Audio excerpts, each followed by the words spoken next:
오늘 말씀은 누가복음 1장 26절에서 56절입니다. 2002년 피파 월드컵은 우리 국민들에게 잊혀질 수 없는 한 해였습니다. 축구의 변방에 있는 한국팀은 그 누구에게도 주목받지 못했죠. 그러나 히딩크 감독하에 대한민국 팀은 돌풍을 일으켰습니다. 세계의 강호들을 차례로 격패하며 4강의 신화를 일구어 놓았습니다. 축구의 변방이었던 한국을 세계가 주목하게 되었고 그 이후 우리 선수들이 유럽에 진출하는 계기가 되었으며 이강인, 손흥민 등 세계적인 스타들이 맹활약하게 되었습니다. 이스라엘의 중심지요 모든 사람이 주목하는 곳은 예루살렘입니다. 예루살렘에는 성전이 있고 모든 것의 중심지입니다. 화려한 스포트라이트는 당연 예루살렘이 받게 되어 있죠. 이에 비해 저 갈릴리 나사렛은 변방으로 모든 사람의 내리에 잊혀진 오지입니다.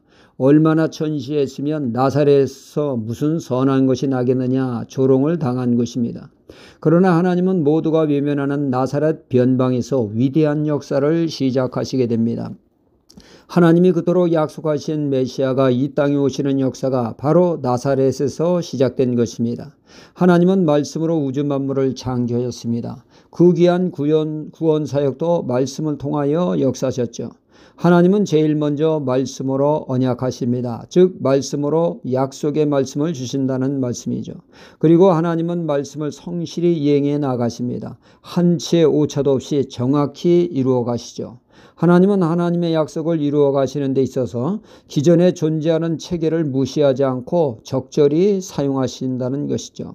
가령 이스라엘 백성들을 하나님께서 일찍이 아브라함에게 말씀하시기를 이스라엘 민족이 애굽에서 종살이할 것을 말씀하셨고 때가 되어 모세를 통하여 출애굽할 때 하나님은 기존의 질서를 존중하셨습니다. 그래서 하나님은 모세를 바로왕에게 보내 하나님의 말씀을 전하게 하고 바로왕의 승낙을 받아 정식으로 출애굽할 수 있도록 하셨죠.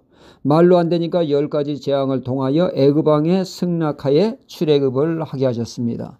절차와 질서를 중시하시는 하나님이시죠.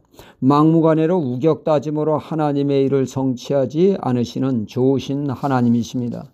예수님이 이 땅에 오심도 동일합니다. 기존에 있는 풍습과 관습을 통하여 하나님의 말씀을 이루셨죠. 하나님은 이 땅에 오시는 메시아는 다윗의 후손으로 오신다고 하는 약속을 하셨습니다. 또 하나는 이사야 7장 14절에 보라 처녀가 잉태하여 아들을 낳을 것이요 그 이름은 임마누엘이라 말씀하셨습니다. 우리가 함께할 임마누엘 하나님은 처녀의 몸을 통하여 오신다는 것이죠. 이 약속의 성취가 바로 변방 갈릴리 나사렛에서 실제가 된 것입니다. 육신의 아버지 요셉은 비록 모든 사람의 주목받지 못하는 시골 목수였습니다. 그러나 그를 무시할 수 없는 것은 그가 다윗의 피가 흐르는 다윗의 후손이었죠.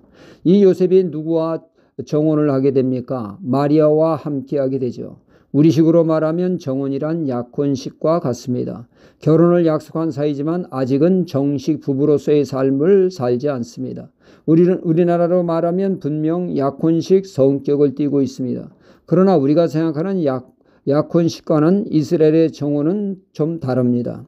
유대 관습에 따르면 결혼하기 1년 전에 정혼을 합니다. 이 약혼은 동시에 결혼과 같은 효력이 주어지죠. 정혼한 여인이 외간 남자와 정을 통하게 되면 사형으로 처벌을 받습니다. 그런가 하면 정혼 기간에 신랑이 불의의 사고와 그 어떤 이유로 사망할 경우 신부는 신랑 손목 한번 잡아보지도 못하고 절제 과부가 되는 것입니다.